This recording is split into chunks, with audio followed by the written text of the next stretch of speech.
नमस्कार साथियों, मैं सौरभ आप सभी को अपने YouTube चैनल सौरभ एकेडमी पे स्वागत करता हूं। साथियों, आज हम लोग देखने वाले हैं आय दृष्टि जो घटना चक्र की बुक है उसका करंट अफेयर को हम लोग कवर करेंगे। और इस बुक को मेरे द्वारा 12 लेक्चर के माध्यम से यानी कि 12 क्लास के माध्यम से इस बुक को संपूर्ण रूप से कवर किया जाएगा, जिसमें राष्ट्रीय घटना और अंतर्राष्ट्रीय घटना और 70 बीपीएससी से संबंधित बिहार विशेष और यूपी पीसीएस 2024 और आरओ 2023 से संबंधित उत्तर प्रदेश विशेष समसामयिक घटना को कवर किया जाएगा। तो साथियों, आज के क्लास में हम लोग कवर करेंगे राष्ट्रीय घटना क्रम का जो वन लाइनर क्वेश्चन है उसको हम लोग संपूर्ण रूप से कवर करेंगे। तो फ्रेंड्स, अगर आप मेरे YouTube चैनल सौरभ एकेडमी पर नए हैं तो चैनल को सब्सक्राइब कीजिए और सेशन को अपने साथियों के साथ शेयर कीजिए।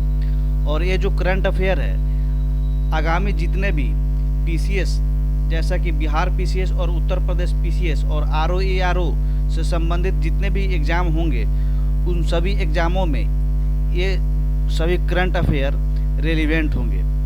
तो आज का सेशन हम लोग शुरू करते हैं आय दृष्टि का, जो कि पहला है सूक्ष्म दृष्टि, वर्ष भर की प्रमुख घटनाओं का बिंदुवार प्रस्तुतिकरण, यानी कि वन लाइनर फॉर्मेट के रूप में जितने भी एक वर्ष का क्वेश्चन है राष्ट्रीय घटना से संबंधित उसको हम लोग आज के क्लास में कवर करेंगे।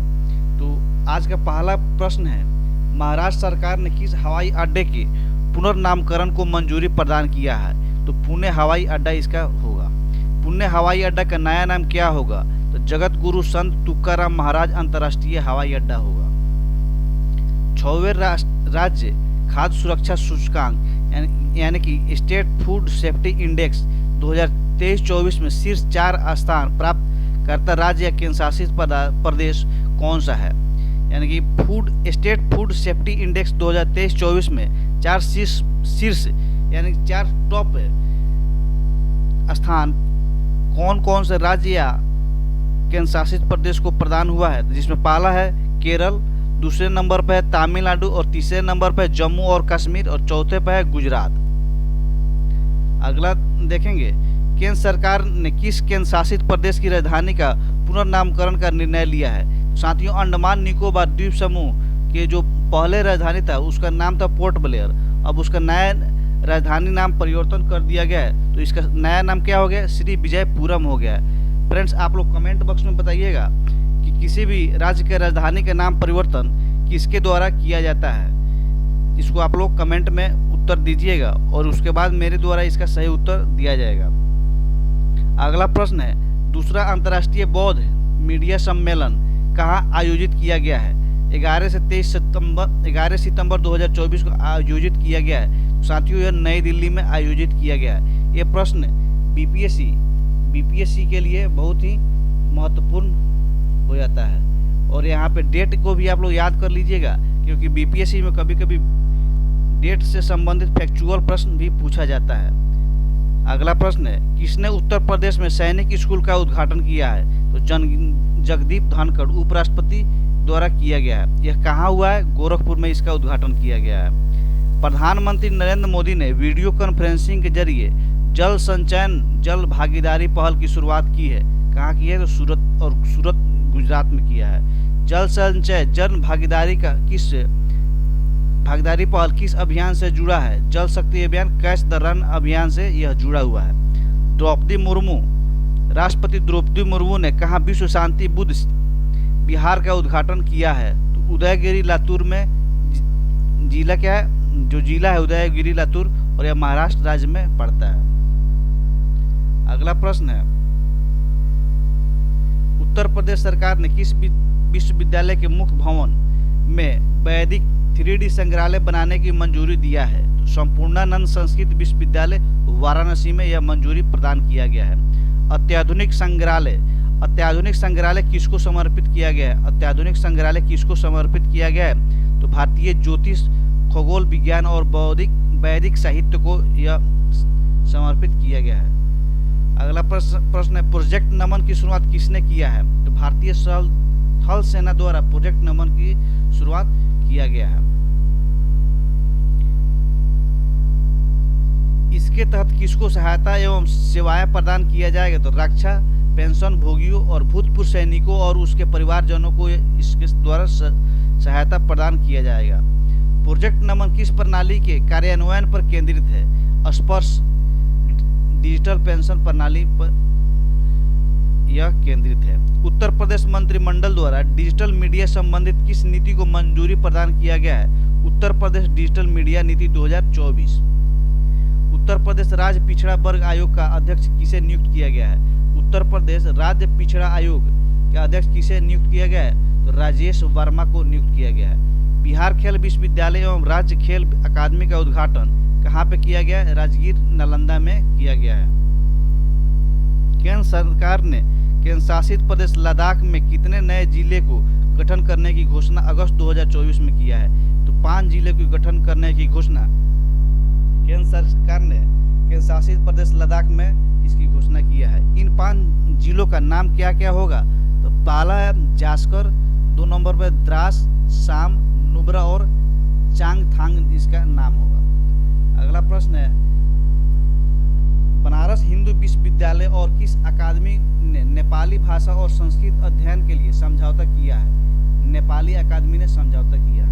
पीएम नरेंद्र मोदी की अध्यक्षता में केंद्रीय मंत्रिमंडल ने किस योजना को मंजूरी दी है, प्रधानमंत्री आवास योजना शहरी 2.0 यानी कि PMAY अर्बन 2.0 को मंजूरी दी है। प्रधानमंत्री की अध्यक्षता में केंद्रीय मंत्रिमंडल के द्वारा यह मंजूरी प्रदान किया गया है।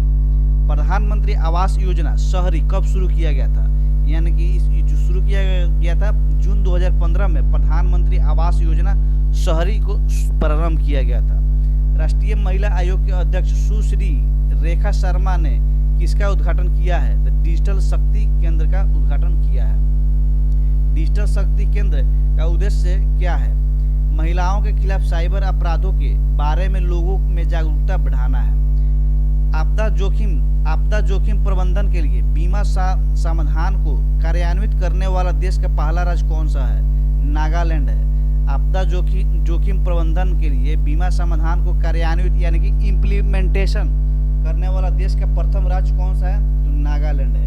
देश में 3 नए आपराधिक कानूनों के सुचारू कार्यान्वयन को सुनिश्चित करने हेतु कौन सा 4 ऐप शुरू किया गया है। देश में जो अभी नया कानून ऐप लागू किया गया है उसको सुचारू रूप से इम्प्लीमेंटेशन करने के लिए कौन सा 4 नया ऐप शुरू किया गया है, तो 4 नया ऐप है ई साक्ष्य, न्याय सेतु, न्याय श्रुति और ई समन।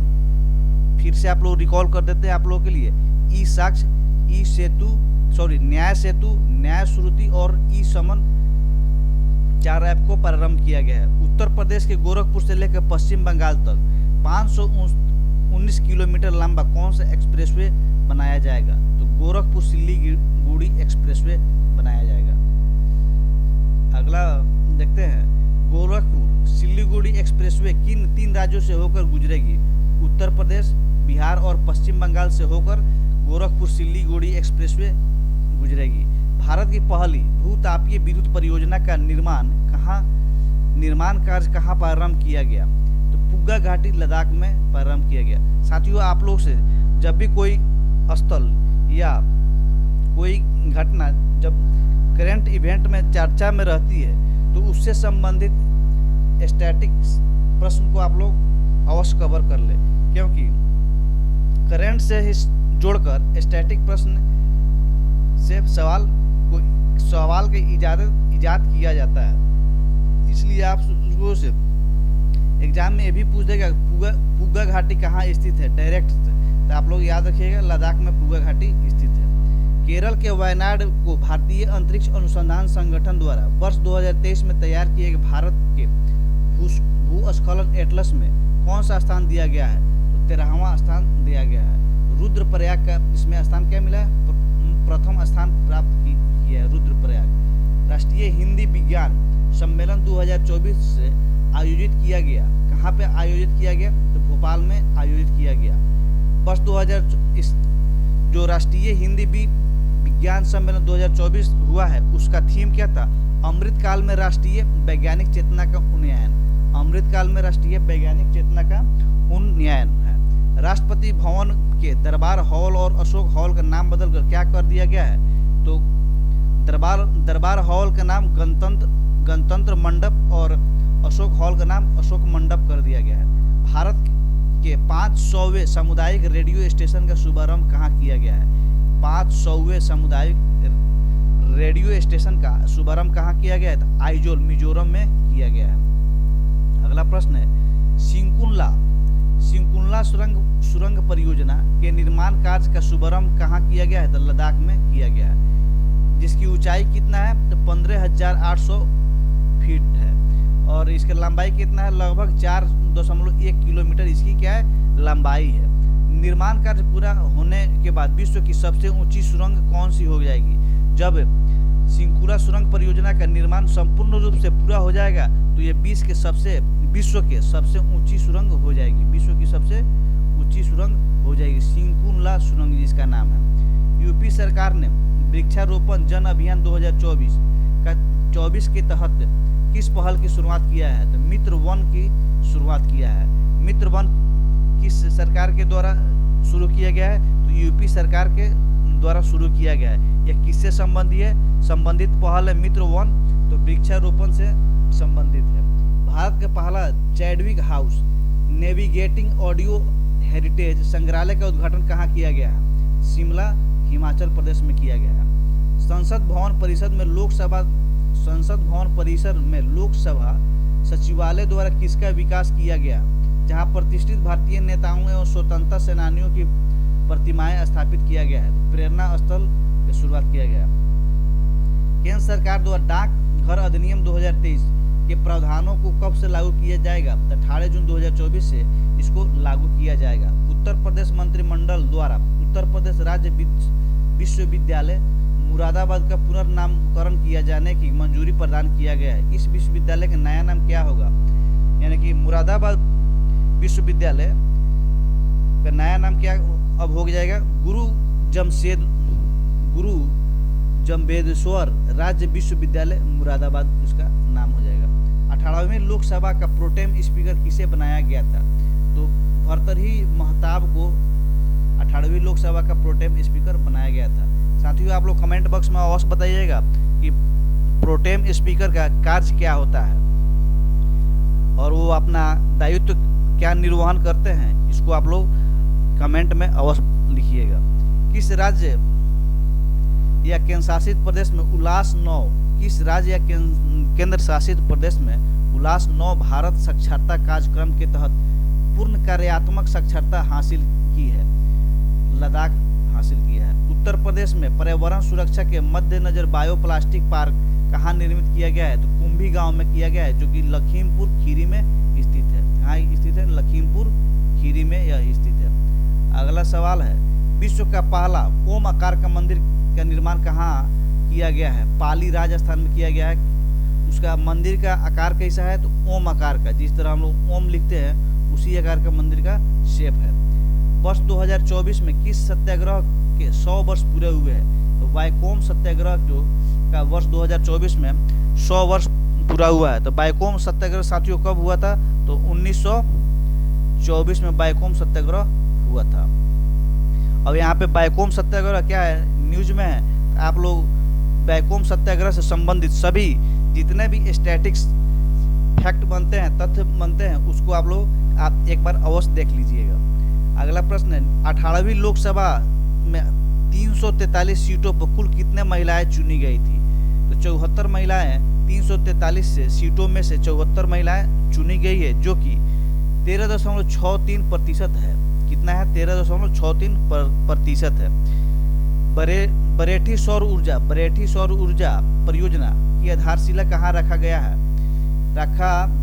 रखी गई है? तो छतरपुर में रखा गया, जो कि मध्य प्रदेश में है। अगला प्रश्न, भारत की पहली बैटरी ऊर्जा भंडारण गीगा फैक्ट्री कहाँ स्थापित करने की घोषणा किया गया है? तो जम्मू और कश्मीर में इसकी स्थापित करने की घोषणा किया गया है। किस राज्य के पुलिस ने डिजिटल प्लेटफॉर्म त्रिनेत्र ऐप कौन ऐप? त्रिनेत्र ऐप 2.0 को लॉन्च किया है। तो उत्तर प्रदेश के सरकार की पुलिस ने त्रिनेत्र ऐप 2.0 का क्या किया है? विमोचन किया है। भारत की पहली पानी के नीचे चलने वाली मेट्रो रेल सेवा का उद्घाटन कहाँ किया गया है? भारत की पहली पानी के नीचे चलने वाली मेट्रो रेल सेवा का उद्घाटन कहाँ पे किया गया है? तो कोलकाता में किया गया है। 5 करोड़ आयुष्मान कार्ड जारी करने वाला देश का पहला राज्य कौन बन गया है? साथियों, ये प्रश्न बहुत ही महत्वपूर्ण प्रश्न हो गया है और ये उत्तर प्रदेश पीसीएस और आरओ में ये प्रश्न अवश्य रूप से छपने वाला है, इसलिए आप लोग इसको अवश्य रूप से याद कर लीजिए। तो 5 करोड़ आयुष्मान कार्ड को जारी करने वाला पहला प्रदेश कौन बन गया है? तो उत्तर प्रदेश बन गया है। साथियों, आयुष्मान कार्ड जो कि प्रधानमंत्री जन आरोग्य योजना के अंतर्गत प्रदान किया जाता है, इसकी शुरुआत फरवरी 2019 में माननीय श्री प्रधानमंत्री नरेंद्र मोदी द्वारा किया गया था और यह विश्व की सबसे बड़ी स्वास्थ्य बीमा योजना है। रक्षा प्रौद्योगिकी में नवाचार को प्रोत्साहन देने हेतु किस योजना की शुरुआत किया गया है? तो आदिति पहल की शुरुआत किया गया है। आदिति योजना का शुरुआत किया गया है। पहले राष्ट्रीय डॉल्फिन अनुसंधान केंद्र का उद्घाटन कहाँ पे किया गया है? तो बिहार में किया गया है। बिहार के पटना जिला में किया गया है। किस राज्य की सरकार ने ग्रीन हाइड्रोजन नीति 2024 को मंजूरी दिया है? ग्रीन हाइड्रोजन नीति 2024 का मंजूरी उत्तर प्रदेश सरकार द्वारा दिया गया है। 18वीं भारत डिजिटल शिखर सम्मेलन 2024 कहाँ आयोजित किया गया है? तो मुंबई में इसका आयोजन किया गया है। प्रधानमंत्री नरेंद्र मोदी ने उत्तर प्रदेश के किस जिले में एम्स का उद्घाटन किया है? तो रायबरेली में नरेंद्र मोदी द्वारा 25 फरवरी 2024 को एक नए एम्स का शिलान्यास किया गया, अर्थात उसका इनॉग्रेशन माननीय श्री प्रधानमंत्री द्वारा किया गया। विश्व की पहली विक्रमादित्य वैदिक घड़ी की स्थापना कहाँ किया गया? तो उज्जैन में किया गया, मध्य प्रदेश में किया गया। देश के सबसे लंबे केबल आधारित पुल सुदर्शन सेतु का उद्घाटन प्रधानमंत्री नरेंद्र मोदी ने कहाँ किया है? तो गुजरात में किया है। सुदर्शन सेतु कहाँ है? गुजरात में है। अगला प्रश्न है, 9वें रायसीना डायलॉग 2024 का उद्घाटन कहाँ किया गया है? तो नई दिल्ली में किया गया है। 9वें रायसीना डायलॉग 2024 का थीम क्या था? चतुरंग संघर्ष प्रतियोगिता सहयोग निर्माण था। उसका थीम क्या था? चतुरंग संघर्ष प्रतियोगिता सहयोग और निर्माण था। शिक्षा मंत्रालय ने एक राष्ट्र एक छात्र आईडी के उद्देश्य के साथ कौन सी पहल को शुरुआत किया है? तो अपार पहल का उन्होंने शिक्षा मंत्रालय द्वारा इसका शुरुआत किया गया। एक राष्ट्र एक छात्र आईडी, इसके पहल एक राष्ट्र एक छात्र आईडी किसके द्वारा शुरू किया गया है? तो शिक्षा मंत्रालय के द्वारा शुरू किया गया है। इसका नाम क्या रखा गया है? अपार। अपार का फुल फॉर्म क्या होता है? Automated permanent academic account registry. देश के पहले कौशल भारत केंद्र स्किल इंडिया सेंटर का उद्घाटन कहाँ पर किया गया है? तो संबलपुर उड़ीसा में किया गया है। स्टीम विज्ञान प्रौद्योगिकी इंजीनियरिंग गणित और चिकित्सा में भारतीय महिलाओं और लड़कियों का प्रतिनिधित्व करने हेतु कौन सा पोर्टल लॉन्च किया गया है? तो स्वाति पोर्टल का लॉन्च किया गया है। अगला हम लोग प्रश्न देखेंगे, लोकपाल के अध्यक्ष के रूप में किसे नियुक्त किया गया है? अजय मणिक राव खानविलकर को इसमें लोकपाल अध्यक्ष के रूप में नियुक्त किया गया है। साथियों, प्रथम लोकपाल अध्यक्ष कौन थे? तो पिनाकी घोष थे। इसमें कितने सदस्य लोकपाल में होते हैं? तो इसमें कुल एक अध्यक्ष और 8 अन्य सदस्य होते हैं, जिसमें इसमें संपूर्ण रूप से 9 सदस्य होते हैं, जिसमें 4 प्रशासनिक विभाग से संबंधित होते हैं और 4 सदस्य जो होते हैं न्यायिक यानी कि जज वगैरह इसमें सम्मिलित होते हैं। और इसमें कुल कितने सदस्य है? 9 सदस्यीय है इसमें, जिसमें एक अध्यक्ष होते हैं। और वर्तमान में अध्यक्ष कौन है? अजय मणिक राव खानविलकर इसके अध्यक्ष है। प्रधानमंत्री नरेंद्र मोदी ने उत्तर प्रदेश में किस मंदिर का शिलान्यास किया था? श्री कल्की धाम मंदिर का शिलान्यास प्रधानमंत्री नरेंद्र मोदी ने 19 फरवरी 2024 को किया था। यह जो मंदिर है श्री कल्की धाम, ये संबल जिला में स्थित है। किसे असम राज्य का फल यानी कि स्टेट फ्रूट घोषित किया गया है? तो काजी नेमू को असम सरकार ने अपना स्टेट फ्रूट यानी कि राजकीय फल घोषित किया है। 75वें गणतंत्र दिवस के विषय थीम क्या थे, यानी कि 75वें गणतंत्र दिवस के 2 विषय क्या थे? विकसित भारत और भारत लोकतंत्र की मातृका। विकसित भारत और भारत लोकतंत्र की मातृका। अगला प्रश्न, 75वें गणतंत्र दिवस समारोह के मुख्य अतिथि कौन थे? इमैनुअल मैक्रो फ्रांस के क्या थे? राष्ट्रपति है। वहीं क्या थे? 75वें गणतंत्र दिवस के मुख्य अतिथि थे। 75वें गणतंत्र दिवस के लिए सर्वश्रेष्ठ झांकी का अवार्ड किस राज्य की झांकी को दिया गया है? तो उड़ीसा राज्य की झांकी को इसमें सर्वश्रेष्ठ झांकी का अवार्ड दिया गया है। उड़ीसा की झांकी किस थीम पर आधारित थी? उड़ीसा की जो झांकी थी, जो कि 75वें गणतंत्र दिवस में प्रथम स्थान प्राप्त किया है, वो जो झांकी था किस विषय पर आधारित था? तो विकसित भारत में महिला सशक्तिकरण पर आधारित है। विकसित भारत में महिला सशक्तिकरण पर वो झांकी क्या थी? आधारित थी। राज्य स्टार्टअप रैंकिंग 2022 में 1 करोड़ से अधिक जनसंख्या वाले राज्य में सर्वश्रेष्ठ प्रदर्शनकर्ता कौन है? गुजरात, कर्नाटक, केरल एवं तमिलनाडु। श्रेणी ए राज्यों में नेतृत्वकर्ता किन्हें घोषित किया गया है? आंध्र प्रदेश, असम, मध्य प्रदेश, उत्तर प्रदेश एवं उत्तराखंड को इसमें घोषित किया गया है। वाइब्रेंट गुजरात वैश्विक शिखर सम्मेलन 2024 का आयोजन कब किया गया है? तो 10 से 12 जनवरी 2024 को किया गया है। अगला प्रश्न है, वर्ष 2024 में इसका कौन सा संस्करण आयोजित किया गया है? तो इसका 10वां संस्करण आयोजित किया गया है। कौन सा? वाइब्रेंट गुजरात वैश्विक शिखर सम्मेलन का यह कौन सा संस्करण है? तो 10वां संस्करण है। साथियों, यहीं पे आय दृष्टि घटना चक्र की जो बुक है उसका राष्ट्रीय वन लीनियर प्रश्न समाप्त होता है, और आगे के क्लास में हम लोग देखेंगे अंतर्राष्ट्रीय घटना से संबंधित वन लीनियर प्रश्न को पूर्ण रूप से कवर करेंगे। तो साथियों, आप चैनल को सब्सक्राइब कीजिए और सेशन कैसा लगा इसका प्रतिक्रिया आप लोग कमेंट बॉक्स में अवश्य कीजिए। धन्यवाद।